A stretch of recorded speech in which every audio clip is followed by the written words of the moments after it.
Hi all and welcome. Our topic for today in this module is the distribution of traffic in the tracker. People often come to us with questions because they didn't understand why a click is directed to a particular stream, how it is recorded, or why split testing sends traffic to one flow or another. This video will address all questions related to the distribution of traffic in the tracker. The first thing we'll cover is why a click ends up on a particular flow and how filters work in the different situations. Let's go to the campaign section first and open our campaign that have been already set it up. To demonstrate, I've set up a campaign with 3 flows. The first flow, here you go. The second flow targeted for targeted traffic. And the third flow, it's over there, the rest for analyzing unqualified traffic to determine why it isn't targeted. First of all, understanding the traffic log. To figure out why a click went to a particular flow, the first thing you need is the traffic log. Here is the traffic log button located. The log button lets you see detailed information about every click that enters your tracker. We can see that there are some filters applied for each flow. For the first one, for the second, and the third one is empty. It is unfiltered traffic. Now let's see how it is recorded in our traffic log. We'll follow the campaign link to see how this works. So let's copy the campaign link and check it.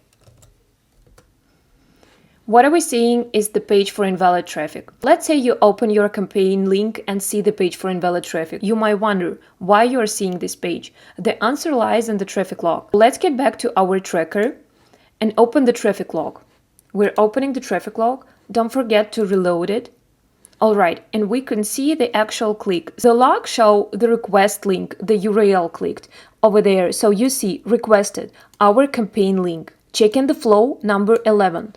And press the button over there. So, all right, this is the number of our flow is 11. Great, let's get back to the log. And finally, we can see accepts by filter device type. This is the reason why we are seeing page for invalid traffic. What does it mean? It means that we haven't passed the filter device type. Let me explain here one thing. Let's go to our flow and filters. The device type filter has an OR condition over there, meaning any of its criteria being met will route traffic to this stream. Here is the device type filter.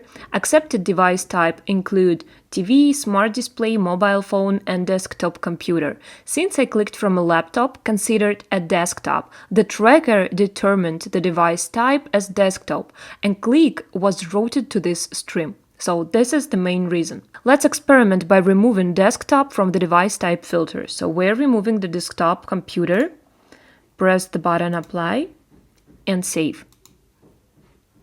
Now we'll test the campaign link again. Let's copy the link one more time. We can see the page for invalid traffic back again. Let's get back to the tracker and open the log. Reload it.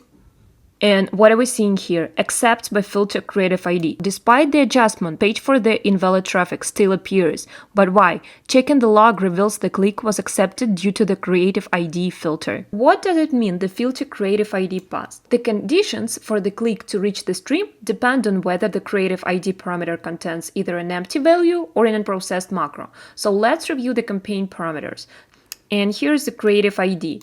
And we can see that the value is actually empty. As a result, the campaign link is formed without any text for the creative ID parameters. This is the campaign link, and we can see that there is no additional parameters in the link. The tracker interprets this as no data being received for this parameter, which is accurate, it's empty. I will cover the campaign parameters filter in detail in a separate discussion. For now, let's continue experimenting with our clicks. If we find the creative ID parameter filter unsuitable, we can simply delete it. So let's go to the first flow, the filter, and let's just delete it. Apply and save. Copy the campaign link. The new flow we can see, the rest traffic. Why? We made a click, but once again, it doesn't reach second flow. Instead, it ends up in the rest traffic, meaning the click hasn't passed through the target stream or any substream. Alright, to investigate, we have to open the traffic log, refresh it, and review the details. Alright, this was our last click. There is the new information we can see. Check in the flow number 11. Deny by all the filters, user agent, proxy, bot, device type, country, not passed. That indicates actually that none of the filters on stream 11 accepted by click based on the criteria. In other words, the click didn't match any of the conditions defined for this stream. We can check it. Our filters for first flow for the page for invalid traffic. Our filters country is not Germany, or device type is mobile phone, TV, smart display, or it is bot, or web proxy is detected, or user agent is Facebook. So we go to the traffic log and see. In our example, we can see that the device type is a desktop. Additionally, the click doesn't have a user agent like Facebook. It's not a bot, doesn't have proxy. The user agent Mozilla as intended as a log. So in summary, all the filters on this flow have determined that the click based on parameters and characteristics doesn't meet the criteria. So the conclusion. By analyzing the traffic log, you can pinpoint why clicks are routed to specific flows or rejected.